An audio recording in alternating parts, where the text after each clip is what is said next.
पिछले वीडियो में by car हमने ट्रैवल किया था भिलाई छत्तीसगढ़ से घोसी उत्तर प्रदेश। मैं अपने गांव 7 साल के बाद वापस आया हूं, इसलिए आज अपने गांव को मैं घूमूंगा, अपनी बचपन की यादें ताजा करूंगा। मेरे दादी दादा का घर, उनका बाग, मेरे चाचा का घर, ये सारी चीजें आज हम इस वीडियो में देखेंगे। अगर आपने कभी भी यूपी का गाँव नहीं देखा है तो इस वीडियो में आपको एक बेहतरीन वर्चुअल टूर मिल जाएगा।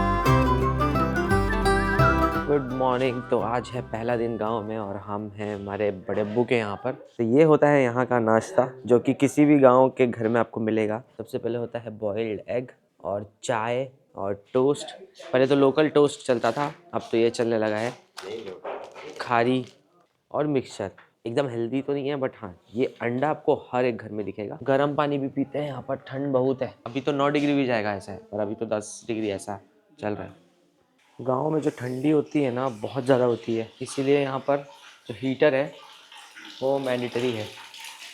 उसके बिना आप नहा ही नहीं सकते। बिजली भी बहुत कम रहती है आज की डेट में भी, तो इसलिए 2 तरह का हीटर है। एक तो बिजली वाला है, दूसरा गैस वाला है। गैस वाला भी चल नहीं रहा, इसलिए मैं बिजली वाले से नहा रहा हूँ। शुक्र है अभी बिजली है। घोसी में ज़्यादातर बिजली रहती है, पर हमारा जो गाँव है मसीना जिसे कहते हैं, वहाँ पर बिजली बहुत कटती है। 6-6, 7-7, 8-8 घंटा नहीं रहती है, तो वो एक बड़ा इशू है यहाँ पर। ठंडी तो अभी तो फिर भी कम है, जब ज़्यादा पड़ती है ना तो आपको यहाँ थोड़ा दूर भी नज़र नहीं आएगा, इतना ज़्यादा ठंडी पड़ती है। तो मैं हूँ घोसी यूपी की गलियों में। यहाँ पर आपको दिख जाएगा कि कैसा दिखता है एक टिपिकल गांव की गली। यूजुअली जो घर होते हैं वो इस तरीके के होते हैं, देखो ऐसे रंगीन कलरफुल, और हर घर के बाहर आपको इस तरीके का एक नल भी मिल जाएगा।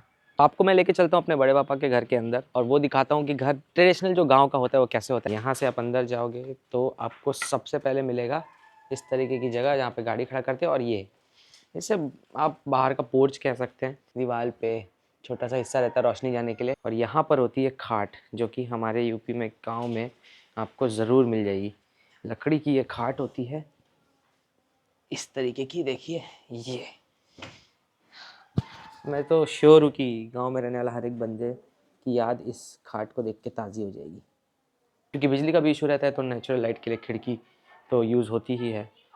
अंदर एक और रूम होता है मेहमान वगैरह के लिए, हम यहीं पर सोए हुए थे। ये अपना फ्लैट वाइट वाला डिज़ाइन नहीं फॉलो होता है यहाँ पे प्रैक्टिकल डिज़ाइन फॉलो होता है। और जो नल है वो यहाँ पर है, और इसके ऊपर है रोशनदान। हमारे गाँव में वाईफाई भी है जियो का, ऐसा नहीं है कि एकदम पूरा 100% गाँव है। क्यों? ये है दूल्हे राजा, शर्मा रहे। चलो चलो ऊपर चलो। ये देखो यहाँ पे भी एक बड़ी सी खिड़की लगाई है रोशनी के लिए। हमारे गांव के घर ज़्यादा अच्छे से बनाए जाते हैं एज़ कम्पेयर टू सिटी के। ये है वो रोशनदान का जगह, एक ये है, और ऊपर आप देखो तो यहाँ से फ्लो पूरा नीचे आता है। तो ये बालकनी है, बालकनी में कमाल की चीज़ दिखाता हूँ आपको। ये जो बक्सा आपको दिख रहा है, देखो आपको गाँव के हर एक घरों में इस तरीके का बक्सा दिख जाएगा। मेरे इवन जो नाना नानी हैं उनके जो पुश्तैनी घर था उसमें भी ये डब्बा इस तरीके का एल्यूमिनियम का रखा रहता था स्टोरेज के लिए। गद्दे वगैरह इसमें स्टोर करते थे, देखो अरबी में लिखा भी हुआ है। तो ये चाहे कोई भी कम्युनिटी के लोग हों, आपको सबके यहाँ पे ये मिल जाता, और ये मिल जाता अनाज वगैरह के लिए। इससे अनाज के स्टोरेज के तो बहुत बड़े बड़े डब्बे थे एक समय पर हमारे यहाँ। और ये पुराने स्टाइल का है, बट अगर आप देखोगे तो ये न्यू स्टाइल का भी अभी सेम टाइप का जो है स्टोरेज बॉक्स बन रहा है एल्यूमिनियम का। ये है चरपाई, इस पे सो सालों साल, नहीं बैक पेन होगा नहीं कुछ। और भाई मज़ा ही अलग है इसमें सोने का। पिटवा कम हो गया, ज़्यादा पेट नहीं है मेरा, थोड़ा सा व्यूअर्स लोग देख लेंगे, कोई दिक्कत नहीं है। ये है छत, तो हम अभी 2nd फ्लोर पे हैं, और यहाँ से तो पूरा गांव आपको नज़र आ जाएगा। यूपी में ज़्यादातर ना मैदान ही है, बीच बीच में कहीं घर दिखेगा, कोई अपना खेती कर ही रहा है। सामने जो खेत मैंने बाहर से आपको दिखाया था, यहाँ से पूरा नज़र आ रहा है। पहले ना यहाँ पे ईंट का रास्ता होता था, ईंट से बनाते थे। अगर कहीं दिखेगा तो मैं आपको दिखाऊंगा। तो ये मेरी फुप्पू का घर है। फुप्पू मतलब क्या कहेंगे, पापा की बहन। छोटा सा आंगन है इनका, हर घर में एक बैठने की जगह बाहर होती ही है। और हाँ, एक चीज़ है गाँव के घरों में, यूपी में खास तौर से, पता नहीं प्लास्टर नहीं कराते। सेम काइंड ऑफ स्ट्रक्चर, बड़ा सा हॉल, रोशनी के लिए रोशनदान, ये प्यारा सा नल, बड़ा मज़ा आता है इसको चलाने में। और ये है सिलवट्टा, जो धीरे धीरे गायब होते जा रहा है, बट असली मसाले का जो टेक्सचर और टेस्ट होता है और चटनी, उसका इस पे ही आता है, मिक्सर पे नहीं। ये है सिंघाड़ा, सिंघाड़ा ही बोलते हैं ना इसको, यहाँ पे भी सिंघाड़ा ही कहते हैं। देखो कितना बढ़िया कलर है इसका।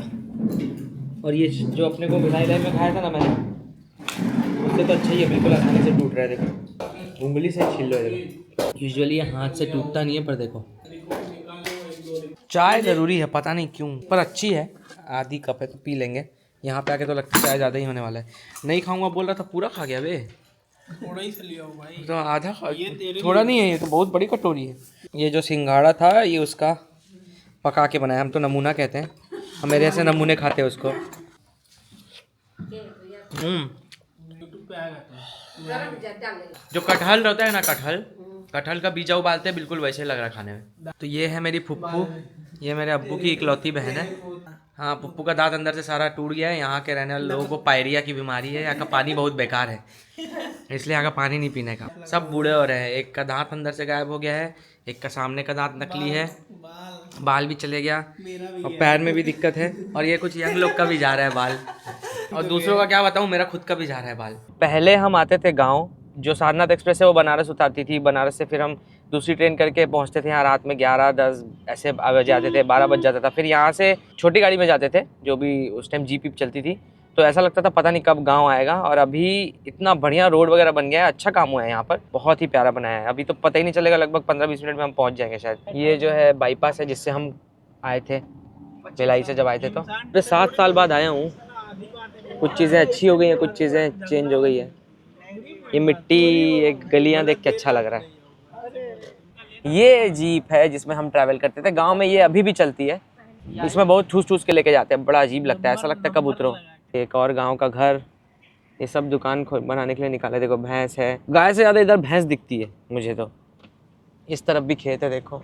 हाँ, ये जो पेड़ है ना, ये बहुत काम का पेड़ है, नेटिव है यहाँ का, और ये इससे आप बहुत सारे काम कर सकते हो। जैसे इसकी जो डंडी बनती है ना, उसको बेत कहते हैं, उससे आप कलम बना सकते हो।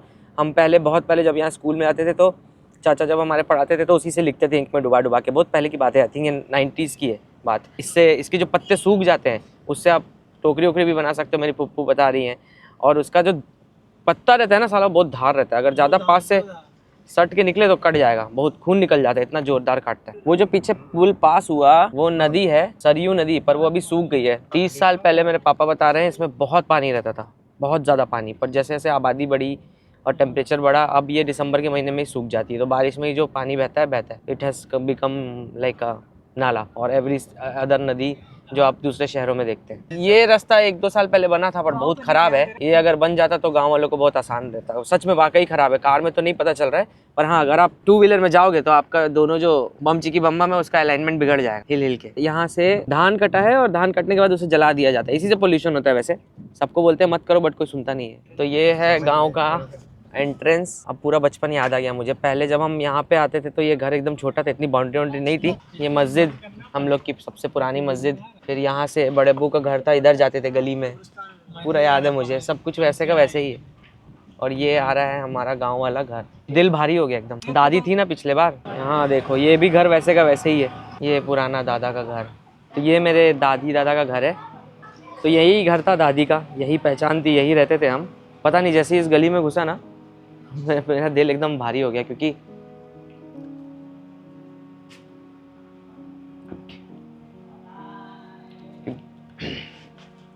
दादी के गुजरने के बाद मैं शायद पहली बार यहाँ पर आया हूँ, इसलिए थोड़ा दिल भारी भारी हो गया। हाँ तो चल के देखते हैं, चलो। कम से कम मेरे लिए याद रहेगी ना, आगे कभी मन किया तो मैं देख सकता हूँ, इसलिए बहुत अच्छे से इसका वीडियो बनाना है।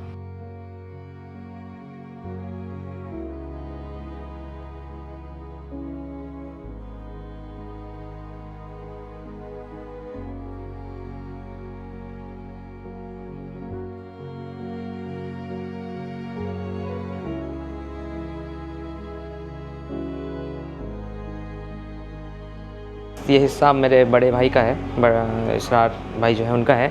ये जो है कमरा, यहीं पर दादी रहती थी mostly, she used to sleep here.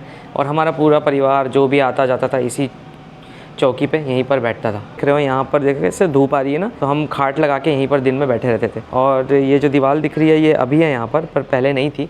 और वो पार का घर, ये पार का घर मिला हुआ था, पूरा एक था, तो बहुत चौड़ा था जो आंगन था वो।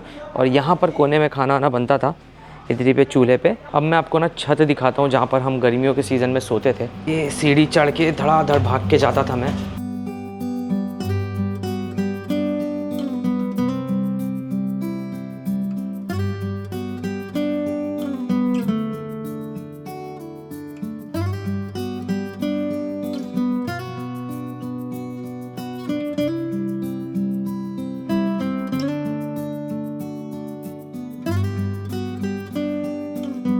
ये जो है अभी छत पर धान सूख रहा है, जितना भी खेत से कटने के बाद निकला है, इसी को वहाँ पर मशीन में पूरा जो अलग अलग कर रहे हैं। तो हम जब भी पूरे कज़िन्स जमा होते थे ना गर्मी के सीज़न में, सबसे पहला काम हम करते थे कि बाल्टी में पानी भर के नीचे से लाकर यहाँ पर डालते थे, फ्लोर है उस पर, ताकि थोड़ा ठंडा हो। आधे एक घंटे बाद जब गर्मी निकल जाती थी ना पानी इवापोरेट होने की वजह से, फिर हम यहाँ पर सोते थे। मेरे लिए वो इतनी बेहतरीन मेमोरी है ना कि कभी भी अगर मैं ऐसे थोड़ा स्ट्रेस्ड फील करता हूँ ना तो मैं यही याद करता हूँ, एग्जैक्टली यही। यानी कि ये छत, इस पर मैं सोया हुआ हूँ और सुबह हो रही है, मुर्गी जो कुकड़ू वो हो रहा है, चिड़िया की चहचहाने की आवाज़ आ रही है, सूरज हल्का सा निकल रहा है। Take myself back at that time कि मैं छोटा सा था, यहाँ सोया हुआ था, फिर मैं यहीं पर सोता था, यहाँ से उठता था, उठ के मैं फ़ौरन यहाँ पर आता था और नीचे झाँकता था। हमारी दादी यहीं पर रहती थी, चच्ची वहाँ पर खाना बनाते रहती थी, दादी यहीं पर रहती थी, नीचे खाट लगे रहता था। मैं सीधा यहाँ से भागता था वहाँ पर, उधर से निकल करके सीधा उस रास्ते से भाग जाता था बाहर पोखरे की तरफ, जहाँ पर वो पोखरा जो हमारा तालाब था उसमें बहुत सारी मछलियाँ रहती थी ना, तो मछलियाँ ऊपर आके ऐसे मुँह करते रहती थी। आई इमेजिन माई सेल्फ, एकदम अपने आप को उस मेमोरी में जज्ब कर देता हूँ कि भाई मैं ही हूँ उस छोटे से बच्चे की जगह मेरा वर्जन जो भाग के जा रहा है खेत की तरफ। और खेत की तरफ भाग के जाके जब उस तालाब के पास मैं खड़े होता था और हाँफता था, if I imagine my self like that I feel relieved. सबके जीवन में एक ना एक मेमोरी होती है जो हमको इस तरीके से कठिन समय में खुद को बहुत अच्छी तरीके से मतलब शांत करने में मदद करती है। तो यहाँ क्या क्या रखे रहता था, बहुत सारी चीज़ रखी रहती थी, जैसे यहाँ पर लहसुन वहसुन टंगे रहता था, काफ़ी चीज़ें रहती थी यहाँ पर। ये देखो, ये दाल वाल कूटने के लिए यूज़ होता था पहले, अब तो मशीन से हो जाता है सब, पर यहाँ पे कूटते थे लकड़ी के उससे। ये है मेरे दादा का कमरा, इससे बहुत सी यादें जुड़ी हुई हैं। ये रूम, ये खिड़की, सब कुछ वैसा ही है, बस मेरे दादा नहीं है अब। गांव में जब किसी भी मुस्लिम कम्युनिटी के मेंबर का इंतकाल होता है यानी कि डेथ होती है, तो उसे इस कब्रिस्तान में जो गांव से थोड़ी ही दूर है वहां पर लाकर दफनाया जाता है। अभी मैं वहीं जा रहा हूं अपने फैमिली वालों के साथ दादी और दादा से मिलने। हम यूजुअली ऐसा ही कहते हैं कि हम जिन्हें भी दफनाया होता है उनसे मिलने जा रहे हैं। तो मैं इस वाली रोड की बात कर रहा था, देखो कैसा है, ये ईंट से बना हुआ पूरा। ये जो ईंट वाला है इतने सालों से टिका हुआ है, और जो अभी बन रहा है वो पूरा उखड़ जा रहा है। पहले की चीज़ों में मजबूती तो होती थी, इंसानों में भी और रास्तों में भी। ये हंस है, देखो छोटा स्वैन, अभी बड़े नाराज होंगे देखना। तो इस गली में मेरा बहुत आना जाना होता था, क्योंकि जो मेरे हाफी जी हैं, हमारे हाफी जी एक रिलेटिव, वो यहीं रहते थे कोने वाले घर में। और जैसे ही सुबह होती थी मैं उठता था, नाश्ता करता था, सीधा भाग के जाता था फ़ौरन यहाँ पे हाफी जी के यहाँ पे, और फिर हम लोग बढ़िया आराम से बैठते थे, मस्ती करते थे, खाते वाते थे। तो ये वो घर था, यहाँ पे दीवार में मिट्टी की पूरी बाउंड्री थी, अब तो टूट के पता नहीं किसी और को बेच दिए तो कोई और ही रहता है। ऐसे मैं जाता था, और जिस जगह सीढ़ी है यहाँ पे उनका दरवाज़ा रहता था तो खटखटा के अंदर जाते थे। ये है कब्रिस्तान, कब्रिस्तान जिसे हम अंग्रेज़ी हिंदी में कहते हैं शहर खामोशा, उर्दू में कहते हैं एक्चुअली। इधर भी कब्रिस्तान है और इधर भी कब्रिस्तान है। तो कब्रिस्तान में जाने से पहले वज़ू बनाना पड़ता है, यानी खुद को पाक करना पड़ता है। That is what I am doing here.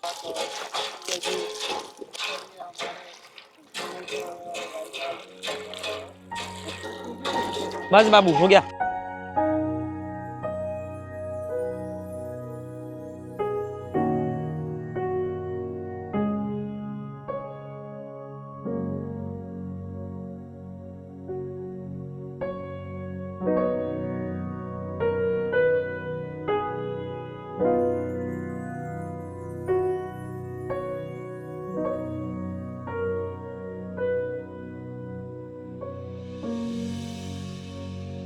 ये जो कम्युनिटी है ये धोबी लोग की है, जो कपड़ा धोते थे पहले के ज़माने में, और इनको हमारे पूर्वजों ने ही बसाया था, और ये कई सालों से हमारे साथ ऐसे ही रह रहे हैं घुल मिल के।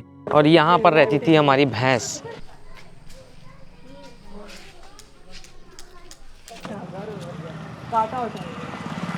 और ये है ट्यूबवेल जिससे बहुत तेज़ धार पानी निकलता है। पहले छोटे छोटे थे तो ये हमारे लिए स्विमिंग पूल जैसे ही काम करता था, अभी थोड़ा गंदा है, बट इसको कल साफ़ करेंगे और इसमें नहाएंगे। पूरा बम चिकी बम बम इसी के सामने कर देंगे, मजा आ जाएगा। ये ऊपर भी एक रहने का कमरा जैसा है, यहाँ पर हमारे दादा के बहुत ही प्रिय मित्र थे पंडित जी, वो रहते थे। अभी उनकी भी तबीयत कुछ खासा ठीक नहीं है। ताला लगा हुआ है यहाँ पे बड़ा सा, पंडित जी भी बीमार है, अब आते नहीं, अब पता नहीं आएंगे कि नहीं।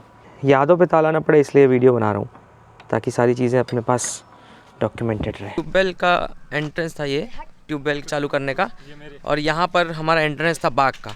तो अभी हमारे चाचा ने यहाँ पर बना लिया है बढ़ के पूरा। और ये भी जो है दीवार थी, अभी इसको तोड़ के बीच में खुला रखा था, बट ये भी बंद। और उधर हमारे बड़े पापा का घर है। तो ये पूरा बाग जो है ना, ये हमारा था। और इस तरीके से कुछ आम हम इसमें तोड़ते थे। ये सारे आम के पेड़ है, बहुत पुराने। मेरे दादा ने इसको ग्राफ्टिंग कर करके ना अलग अलग तरीके का बनाए हुए हैं। यहीं पे तालाब रहता था, यहाँ पे पूरी मछलियाँ पकड़ते थे हम। उधर बैठ के मछली पकड़ते थे हम उधर पे। और जब भी मैं आता था तो यहीं से ऐसे चलते हुए, इधर रास्ते से ऐसे ऐसे चलते हुए यहाँ पे जाता था। ये भी देखो आम का पेड़ है, यही वाला एग्जैक्ट पेड़ है ना, ये वाला, जिसको दादा ने चौसा और दशहरी से ग्राफ्ट किया है। इसका फल बहुत ही अलग तरीके का होता है ये आम का। बाकी ये सब लंगड़ा, चौसा, ये वाले आम है जो यूपी के बहुत फेमस है। यहाँ से पानी आता था, उधर से ट्यूबवेल से पाइप से इधर गिरता था। यहाँ तो खड़े भी नहीं हो सकते थे, इतना पानी रहता था। इसके तली पे खड़ा हूँ, बट ये जो पोखरा था ना, तालाब, ये इतना ही गहरा था तो बड़ा मज़ा आता था नहाने में। और मछली तो ऐसी थी ना, एक से एक। अब सिर्फ बस यहाँ है और यहाँ है याद में। बस को यही मिट्टी याद आती है जब भी मैं गाँव याद करता हूँ। ये सिल्वर वाली मिट्टी देखो, गंगा नदी के किनारे की जैसी। जो खेत दिख रहा है आपको पूरा, ये हमारा खेत है दादा का। सबकी जो खेती यहीं पे होती है। अभी तो हम खुद नहीं करते, अधिया पे देते हैं। अधिया यानी जो भी फार्मर खेती करेगा वो आधा हमको देगा प्रोड्यूस और आधा खुद रखता है। तो ये पूरा अपना ही है। ये है धान कूटने वाली मशीन। पहले हमारे ट्यूबवेल में भी होती थी, पर अब तो इस तरीके से होने लगी है। यहाँ पे सब अपना अपना जो उपज है वो लेके आते हैं ऐसा, और फिर उसको इधर मशीन में डाल के कूटा जाता है।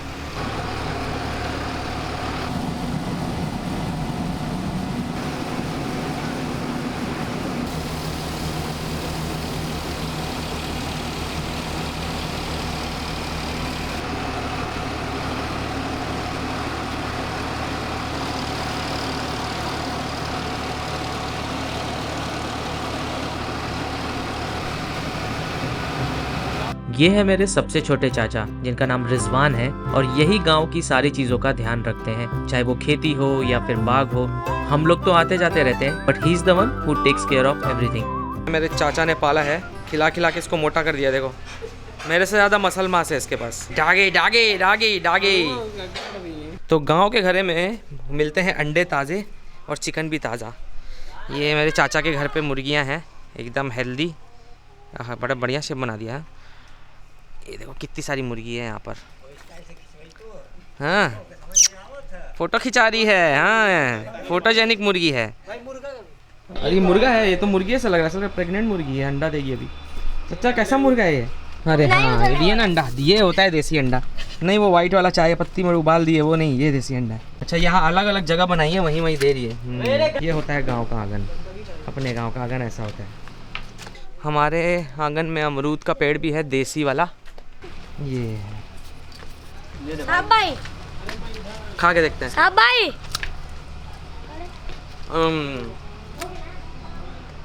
जो बीबी डेली से मिल्क बास्केट से ऑर्डर करते हो ना, बड़े बड़े वाले, वो चाइनीज़ वाले अमरूद, उससे लाख गुना बेटर है। ये होता है अमरूद, ऊपर से नीचे तक पूरा खाया जाए।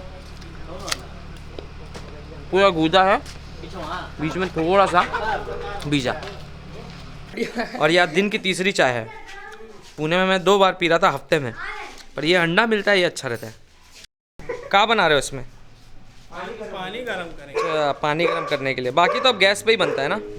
आशा करता हूँ इस वीडियो के जरिए मैंने आपको अपना गांव घुमा पाया होगा। अगले वीडियो में हम फतेहपुर का मशहूर ताल नरजा देखेंगे, जो बहुत ही बेहतरीन है। खेत, खलिहान और नदी घूमेंगे, और मैं आपको दिखाऊंगा यूपी की मशहूर नान। तो चैनल को सब्सक्राइब करना ना भूलें, वीडियो को शेयर जरूर करिए। मैं मिलता हूँ आपसे अगले एपिसोड में।